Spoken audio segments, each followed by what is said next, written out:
Hi, my name is Annica Ortvald, and my research is about civil conflicts in Sub-Saharan Africa, and specifically spatial spillover effects on economic development.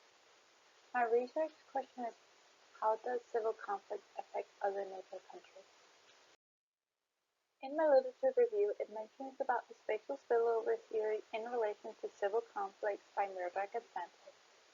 Spillover effects refers to the impact that seemingly unrelated events in one nation can have on the economies of other nations. In Murdoch and Sandley's research, they focus on how civil conflicts can affect neighbor countries' economic development with the example of disruption to trade and investment. Furthermore, there is about civil conflicts in Sub-Saharan Africa, where research has shown a decrease of civil conflicts but an increase of the intensity of the violence in Sub-Saharan Africa. The nature of conflicts has changed from traditional civil war to now non-state-based conflicts. In their research by Siddharth et al., it was suggested that not only assistance to countries in conflict was ideal and needed to provide some relief, but also essential for countries suffering the spillover effects of conflicts. Then there was also about the entrance of refugees and how it can have a big impact on the communities they are being placed in, with examples of disease outbreaks, food and land scarcity, wage competition, and overburdened school and health care facilities. However, Bayes also mentioned that the arrival of refugees could raise the welfare of the host countries and stimulate the local economies through higher demand and influx of resources from international humanitarian assistance. Lastly, there was about the conflict trap, which is about how conflict and economic performance creates a vicious cycle between the two, as conflicts don't slow down economic growth and development, and this in return will raise the likelihood of a conflict. If a country gets caught in this kind of vicious cycle, the country's condition might then start to deteriorate. From the literature review, I noticed how there was a missing gap on specifically spatial spillover effects by refugees, but at the same time there was also a connection between economic growth and civil conflicts.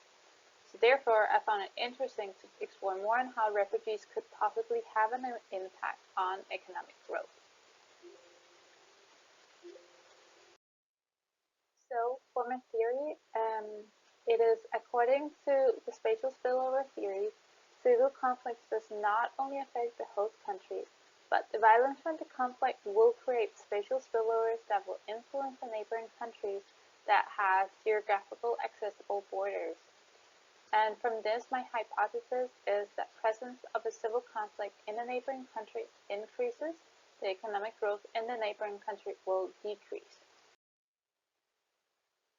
That moves on to my research design. So for my research design, I focused on Sub-Saharan Africa between 2000 to 2009. I specified it to these years as when I was retrieving the civil conflict data from Peace Research Institute Oslo, and the data retrieved there had to match the available data for my dependent and independent variables. I ended up with those 2 years, with that time gap. So for my independent variable, it is changing GDP per capita growth in annual percent, and was retrieved from the World Bank. Here are some of the list of countries that had experienced a civil conflict and not have available data for GDP, and therefore I had to remove the country from my data set. For my independent variable, it is entrance of refugees in neighbor countries, and was taken from United Nations High Commissioner for Refugees. And here the first available data was from 2000, and therefore I started my data set from 2000 and ended it at 2009 because the latest civil conflict from the previous data set of civil conflict was in 2008.